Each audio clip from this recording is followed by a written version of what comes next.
ഒരു പ്രാവശ്യം കൂടെ ഒരു ടൈമും കൂടെ പിണറായി ഭരിക്കുവാണെങ്കിൽ ബംഗ്ലാദേശികളെ പോലെ ആവും കേരളം. കേരളത്തിൽ ജനങ്ങൾ അംഗീകരിച്ചിരിക്കുന്നു BJP ആണ് കേരളത്തിലെ മതേതര പാർട്ടി എന്ന്. BJP-യോ അല്ലെങ്കിൽ മോഡിയോ എന്ന് പറഞ്ഞിട്ടുണ്ടെങ്കിൽ പറഞ്ഞതായിരിക്കും. ഒരു നല്ല പ്രധാനമന്ത്രി ഇനി കിട്ടാനേ ഇല്ല. അദ്ദേഹം കഴിഞ്ഞാൽ അദ്ദേഹം മാത്രമേ ഉള്ളൂ. മതപരമായിട്ട് എല്ലാരെയും ഭിന്നിപ്പിക്കുക എന്നുള്ള ഒറ്റൊരു ലക്ഷ്യത്തിലാണ് നമ്മുടെ കേരള സർക്കാർ ഇന്ന് നമ്മുടെ മുന്നോട്ട് വെച്ചിരിക്കുന്ന ഓരോ കാര്യങ്ങളും പറയുന്നതും പ്രവർത്തിക്കുന്നതും. ഇടതുപക്ഷത്തിനും വലതുപക്ഷത്തിനും ശരിക്കും കനത്ത ഒരു തിരിച്ചടിയാണ് അടുത്ത ഇത്തരം നിയമസഭാ തെരഞ്ഞെടുപ്പിൽ. നമുക്ക് ഇത്രയും ബുദ്ധിമുട്ടുള്ള ഒരു ഭരണം കേരള ജനതയ്ക്ക് ഉണ്ടായിട്ടില്ല. ആറ്റുകാൽ പൊങ്കാലൊക്കെ അതിഗംഭീരമായിട്ട് നടന്നുള്ളത്. അതുപോലെ നല്ലൊരു ഭരണം നമുക്ക് കേരളത്തിൽ വരണം. കമ്മ്യൂണിസം എന്ന് പറയുന്നത് ലോകാപേക്ഷിച്ച് ഒരു പാഴ് വസ്തുവാണ്. ഞങ്ങളെല്ലാവരും മോദിനെ കാണാൻ മാത്രമാണ് ഇവിടെ ഉള്ളത്. ഇനി എന്നൊക്കെ മോദി ഇവിടെ വരുന്നോ അതൊക്കെ ഞങ്ങൾ ഇവിടെ ഉണ്ടാവും. പ്രധാനമന്ത്രി നരേന്ദ്രമോദിയെ കണ്ട ആവേശത്തിലാണ് കൊച്ചിക്കാർ. ഇപ്പോ പരിപാടി കഴിഞ്ഞു. നമുക്ക് ജനങ്ങളോട് തന്നെ ചോദിച്ചറിയാം അവരുടെ അഭിപ്രായം എന്താണെന്ന്.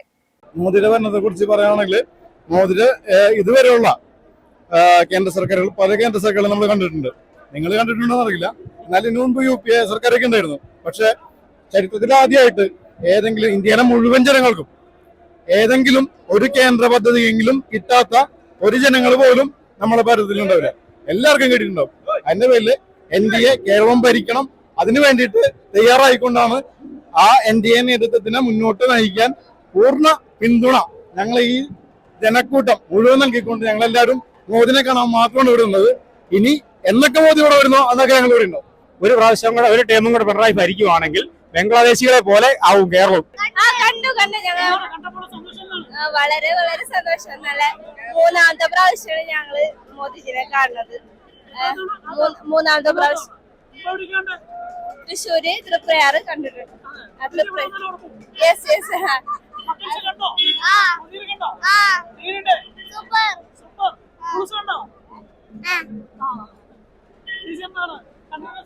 സന്തോഷം, വളരെ സന്തോഷം.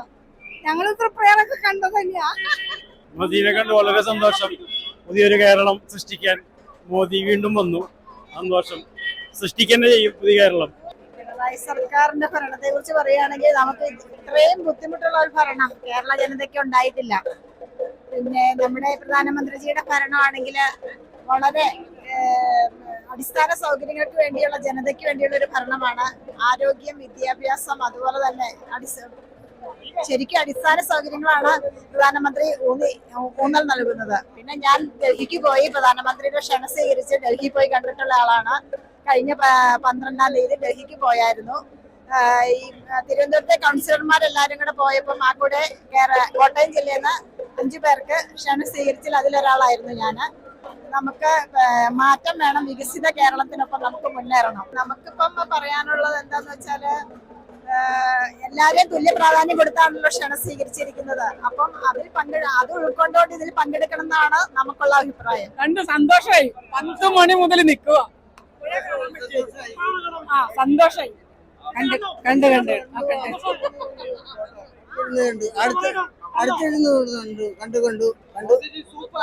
സൂപ്പർ.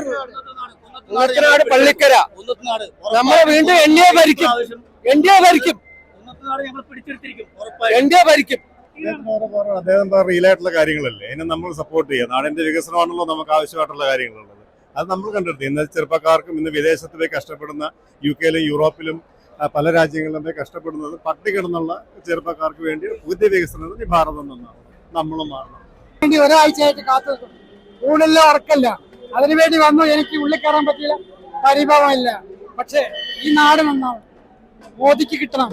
മോദി കിട്ടിയാൽ പോരാ, എന്നാലേ ജനങ്ങൾ നന്നാവും. ഇതിപ്പോ എങ്ങനെയാ വെച്ചാൽ 1 ലിറ്റർ വെള്ളത്തില് ഒരു തുള്ളി വിഷം കലക്കുന്ന മറ്റു ആൾക്കാർ മോദിയെ തരം താഴ്ത്താണ്. പക്ഷേ നടക്കില്ല. നടക്കും. അദ്ദേഹം അങ്ങനെയാണ്. അദ്ദേഹത്തിന്റെ രീതി അങ്ങനെയാണ്. കാരണം ഇവിടെ അമ്പലം വരെ കൊള്ളടിച്ചിട്ട് എന്തെല്ലാം എവിടെന്നെല്ലാം കൊള്ളടിക്കാൻ പറ്റും ആ സർവ്വം കൊള്ളടിച്ചിട്ട് അദ്ദേഹം എന്നെ വിളിച്ചില്ല, അത് ചെയ്തില്ല, ഇതില്ല. അങ്ങനെ ആളെ എപ്പോഴും അങ്ങനെയാണ്. അദ്ദേഹം അങ്ങനെയാണ്. അവരുടെ രീതി അങ്ങനെയാണ്. ആവശ്യം ഉണ്ടാവില്ല എന്നായിരിക്കും. നമ്മുടെ ആവശ്യമുള്ള ആളെ വിളിക്കുമല്ലോ. അപ്പൊ ആവശ്യമായി തോന്നിയിട്ടുണ്ടാവില്ല അയാളെ. പിണറായിന്റെ ഭരണത്തെ പറ്റി നമുക്ക് എല്ലാവർക്കും അറിയാവുന്നതാണല്ലോ. നന്നായി അറിയാവുന്നതാണ്. ഒരു ഉദാഹരണം പറഞ്ഞു തരാം. ക്ഷേത്ര വിശ്വാസികളോട് പറഞ്ഞത് എന്താ വെച്ചാല്, ഞങ്ങൾക്ക് വിശ്വാസം ഇല്ലെങ്കിലും ഞങ്ങള് ക്ഷേത്ര ഭരണങ്ങൾ മര്യാദയ്ക്ക് കൈകാര്യം ചെയ്താൽ പോലെയാണ് പറഞ്ഞത്. ഇപ്പൊ ക്ഷേത്രം നന്നായി കൈകാര്യം ചെയ്ത് നമ്മൾ കണ്ടില്ലേ, അതിന് ഏറ്റവും വലിയൊരു കാര്യമല്ലേ. അന്ന് പറഞ്ഞത് 10 വർഷം മുമ്പ് പറഞ്ഞത് ഞങ്ങൾക്ക് ക്ഷേത്രത്തിൽ വിശ്വാസം ഇല്ലെങ്കിലും ഞങ്ങള് ക്ഷേത്രത്തിന് എല്ലാ കാര്യങ്ങളും ഭംഗിയായി ചെയ്താൽ പോലെയെന്ന്. ഇപ്പൊ അവർ ഭംഗിയായി ചെയ്തു, അതാണ് ഇപ്പൊ ജനം കണ്ടത്. അപ്പൊ അതാണ് അവരുടെ വാക്കും പ്രവൃത്തിയും വേറെ ആയിരിക്കും. BJP-യോ അല്ലെങ്കിൽ മോഡിയോ എന്ന് പറഞ്ഞിട്ടുണ്ടെങ്കിൽ അത് പറഞ്ഞതായിരിക്കും. അതാണ് ഈ മാറ്റത്തിന്റെ പ്രത്യേകത. കേരളം എന്തായാലും BJP ഭരണം വരും ഒരു കാലത്ത്, അടുത്ത കാലത്ത് തന്നെ അതിന് കാണാം നമുക്ക്. സൂപ്പർ പരിപാടിയായിരുന്നു. കേരളം NDA ഭരിക്കും. പരിപാടിയായിരുന്നു, ഭയങ്കര പരിപാടിയായിരുന്നു. സൂപ്പർ, ഭയങ്കര ജനമാണ്. ആ ജനസാന്ദ്രം കാണിക്കുന്ന അടുത്ത ഭരണം തീർച്ചയായിട്ടും NDA ആയിരിക്കും എന്നുള്ളതാണ്. കേരളം മാറുന്ന കേരളം മോഡിയോടൊപ്പം. ഇടതുപക്ഷത്തിനും വലതുപക്ഷത്തിനും ശരിക്ക് കനത്ത ഒരു തിരിച്ചടിയാണ് അടുത്ത നിയമസഭാ തെരഞ്ഞെടുപ്പിൽ നമുക്ക് കാത്തിരുന്ന് കാണാം. അവര് നിക്കറുകീർന്നായിരിക്കും. ഭരണം സൂപ്പർ. വീണ്ടും വീണ്ടും അദ്ദേഹത്തിന് കൂടുതൽ നാളുകൾ ഭരിക്കാൻ വരണം. നമ്മളെയൊക്കെ രക്ഷിക്കാൻ അമ്മമാര്, കുഞ്ഞുങ്ങള്, വൃദ്ധജനങ്ങള് എല്ലാവർക്കും വേണ്ടി ഒരുപോലെ ഒരു തിരിച്ചു വ്യത്യാസം ഇല്ലാതെ എല്ലാവരെയും മനസ്സിൽ കണ്ട് അവർക്ക് വേണ്ടി ചെയ്യുന്ന ഒരു നല്ല പ്രധാനമന്ത്രി ഇനി കിട്ടാനേ ഇല്ല. അദ്ദേഹം കഴിഞ്ഞാൽ അദ്ദേഹം മാത്രമേ ഉള്ളൂ. മോദിജിക്ക് വളരെ നന്ദി. കാണാൻ പറ്റിയതിൽ വളരെ സന്തോഷം. വളരെ നാളത്തെ 15 വർഷത്തെ ആഗ്രഹമാണ്.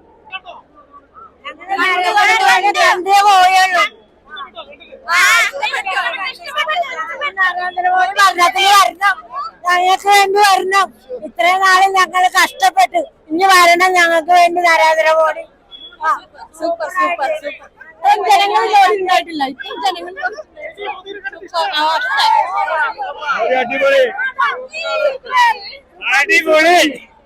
മതപരമായിട്ട് എല്ലാരെയും ഭിന്നിപ്പിക്കുക എന്നുള്ള ഒറ്റൊരു ലക്ഷ്യത്തിലാണ് നമ്മുടെ കേരള സർക്കാർ ഇന്ന് നമ്മുടെ മുന്നോട്ട് വെച്ചിരിക്കുന്ന ഓരോ കാര്യങ്ങളും പറയുന്നതും പ്രവർത്തിക്കുന്നതും.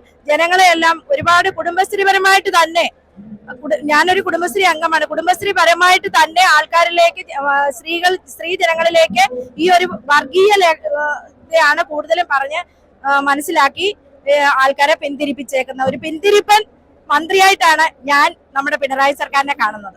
കമ്മ്യൂണിസം എന്ന് പറയുന്നത് ലോകം ഉപേക്ഷിച്ച ഒരു പാഴ് വസ്തുവാണ്. കമ്മ്യൂണിസം ലോകം ഉപേക്ഷിച്ച ഒരു പാഴ് വസ്തുവാണത്. കിഴക്കൻ യൂറോപ്യൻ രാജ്യങ്ങൾ, Soviet union, Hungary, Poland, Czechoslovakia, Romania മുഴുവൻ കമ്മ്യൂണിസം നശിച്ചു. ഇനിയിപ്പോ കേരളത്തിലെ ഉള്ളത്, കേരളത്തിൽ ഇത് നാമാവശേഷമായിക്കൊണ്ടിരിക്കുകയാണ്. ഒരു പുരാവസ്തു പോലെ ഒരു സാധനമായിക്കൊണ്ടിരിക്കുന്നത്. ഇതിന് കമ്മ്യൂണിസം ഈ പിണറായും കുടുംബം വരുമാനം അല്ലേ കേരളം നയിക്കണത് അല്ലേ? അല്ലാതെ ഇവർ എന്ത് ചെയ്യുന്ന പറയണത്? ഇവർ കേരളത്തിൽ ഇവരെന്ത് ഉണ്ടാക്കും? ഇവരെ കൊണ്ട് ഒന്നും ചെയ്യാൻ പറ്റത്തില്ല. ഇപ്പൊ ഗണേഷ് കുമാറിനെ ഇവർ സംരക്ഷിച്ചില്ലേ? ഈ ഗണേഷ് കുമാറിന്റെ പിന്നെ രാഹുൽ ഗാന്ധിക്ക് രാഹുൽ മാങ്കൂട്ടത്തിന് എടുത്ത നടപടി എന്താ? പിന്നെ ഗണേഷിനെടുക്കാത്ത എന്താണ്? എന്നാ മുഖേഷ് എടുക്കാത്ത എന്താണ്? എന്താ ഇവർ എടുക്കാത്ത എന്താണ്? ഇവർക്ക് ഭരണ സ്വാധീനം ഇവർക്ക് എന്തു ആകുന്നുള്ളതല്ലേ ഇവർ കാണിക്കുന്നത്. ഇത് കേരളത്തിലെ ജനങ്ങൾ മനസ്സിലാക്കി. പിണറായിയും പിന്നെ മരുമാനും അല്ല, കണ്ണൂരല്ല. കണ്ണൂരുള്ള 4 പേര് ലഹിച്ചെന്നാൽ പൊളിച്ചൂറായി. കണ്ണൂരുകാർ 4-5 പേര് പിന്നെ സംസ്ഥാനത്ത് തിരുവനന്തപുരത്ത് AK സെന്ററായി, സംസ്ഥാന കമ്മിറ്റിയായി. ഇതല്ല ഇവിടെ നടക്കുന്നത്. ഇത് കേരളത്തിലെ ജനങ്ങൾ വിരോധമാണ്. ഇനി LDF വന്നിട്ട് കേരളം നശിപ്പിക്കണം. LDF വന്നിട്ട് കേരളം നശിപ്പിക്കണം. ഇതേ ഞങ്ങളുടെ പ്രശ്നമാണ്. ഇത് കണ്ട ഇപ്പൊ നരേന്ദ്രമോദി ലോകരാഷ്ട്രങ്ങൾ അംഗീകരിക്കുന്നതാണ്. അതാണ് ജനസഞ്ചയം മുഴുവൻ ഇവിടെ വന്നത്. ഈ പിണറായി വന്ന ഇവിടെ ആരെങ്കിലും വരുവാ? അല്ല, ഇത് BJP-യുടെ പരിപാടിയാണ്. CPM-ന്റെ പരിപാടിയല്ല ഇത്. CPM-ന്റെ പരിപാടിയല്ല ഇത്. LDF-ന്റെ പരിപാടിയല്ല ഇത്. ഇത് പാർട്ടി പരിപാടിയാണ്. പിന്നെ BJP-യുടെ പിന്നെ ഇലക്ഷൻ കമ്മീഷൻ പ്രകടനമാണിത്. ഇലക്ഷൻ പ്രകടനമായിട്ട് വന്നതാണ്. കേരളത്തിന്റെ വികസനത്തിന് വേണ്ടിയിട്ട് ഇപ്പൊ കോടിക്കണക്കിന് രൂപയുടെ ബഡ്ജറ്റ് ഇവിടെ പറയും, വികസനം പറയും. അത് കേൾക്കുക. മോദി, അതായത് കേരളത്തിലെ ജനങ്ങൾക്ക് വികസനം, കേരളത്തിലെ പാവപ്പെട്ട ജനങ്ങൾക്ക് വികസനം നേരിട്ട് എത്തുന്നില്ല. നമ്മുടെ ആയുഷ്മാൻ ഭാരത്, ആവാസ് യോജന, ഇങ്ങനെയുള്ള പാവപ്പെട്ടവർക്ക് വേണ്ടപ്പെട്ട പദ്ധതികളൊക്കെ മുടങ്ങിക്കിടക്കുകയാണ്. അത് മതേതര BJP, ഇപ്പൊ BJP ആണ് കേരളത്തിലെ മതേതര പാർട്ടി. കേരളത്തിലെ ജനങ്ങൾ ഒട്ടടങ്കം പറഞ്ഞിരുന്നത് മതേതര പാർട്ടിയല്ല BJP എന്നാണ്. പക്ഷെ ഇപ്പൊ നമ്മൾ കണ്ടുകൊണ്ടിരിക്കുന്നത് ഈ കേരളത്തിലെ ജനങ്ങളെല്ലാം അംഗീകരിക്കുന്ന ഒരു നിമിഷമാണ്. കേരളത്തിലെ ജനങ്ങൾ അംഗീകരിച്ചിരിക്കുന്നു BJP ആണ് കേരളത്തിലെ മതേതര പാർട്ടി എന്ന് അംഗീകരിച്ച സമയമാണ് നമ്മൾ നേരിട്ട് കണ്ടുകൊണ്ടിരിക്കുന്നത്. പിന്നെ കണ്ടല്ലോ, സന്തോഷമായില്ലേ? നമ്മള് എല്ലാം പ്രതീക്ഷിച്ചിട്ടല്ലേ വരുന്നത്, നമ്മൾ കാണുന്ന വെച്ചിട്ടല്ലേ വരുന്നത്. കണ്ടു വളരെ സന്തോഷം.